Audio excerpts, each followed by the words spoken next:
My name is Steve Ackerman. I'm faculty in the biology department. I'm using the iPad for recordings in my undergraduate molecular biology course, although it's also used in a number of other courses I'm teaching at the graduate level. Becca Romano from the English department. We're using the iPads in an Honors 101 first year seminar. Victoria Kingsley, English department. I use it in English 102, this semester 4 sections of English 102. The iPad replaces a writing surface, i.e. a whiteboard or a chalkboard. By using the iPad in the classroom, I can capture everything in my lecture. On my main computer, or PC, we use Camtasia, and Camtasia captures the audio and the video, screen capture.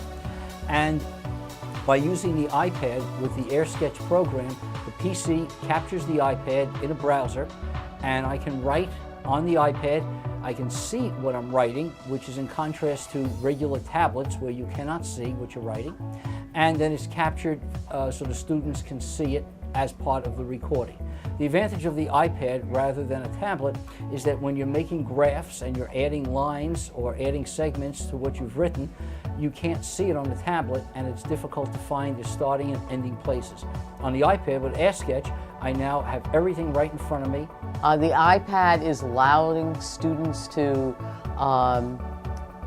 interact so directly with text, whether it's the novels we're reading or the text of what they've written, and to exchange those texts and to open a conversation between themselves, the text, and everyone else in the class. So it's been a wonderful addition. We're using it in two ways.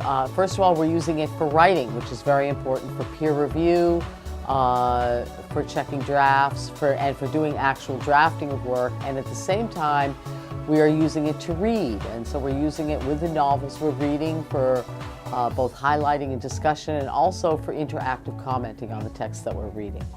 Classes become a lot more interactive, and meaning that, I'm not just sitting up there talking. People are actually, there's different kinds of things that we can do in class that I don't have to ask people to do outside of class. We can do it when we're together. So it's really sort of changed the way I think it's changed the way we think about reading and writing. It's made doing research and doing exercises such as we did in class recently, where we had read an article that had made reference to a number of different photographers in relation to concepts that the article was discussing about images and representation.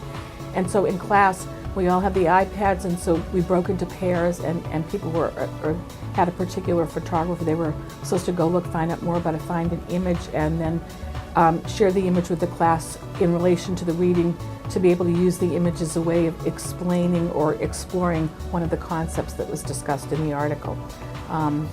So we used the web browser for that, and they were also able to use the library databases on the iPads to access information that way that we could use in class as well. I think one of the underlying benefits of the technology is the technology itself. I think that often, despite what we think, our students actually are limited in the ways in which that they explore new technologies. So one of the things they learn on the iPad is not only using it, but how to use different apps, how to do research, how to locate information. And many of them aren't so sure how to do that on their own computers. And the iPad offers a really inviting way for them to explore new technologies, to go into the library databases, to go into eBrary, select an article or book that they want to read, actually open up the book and start reading it on the iPad. These are all technological skills that they desperately need as part of their technology education, and the iPad really allows them to get that. Couldn't see teaching the course now without having access to the technologies.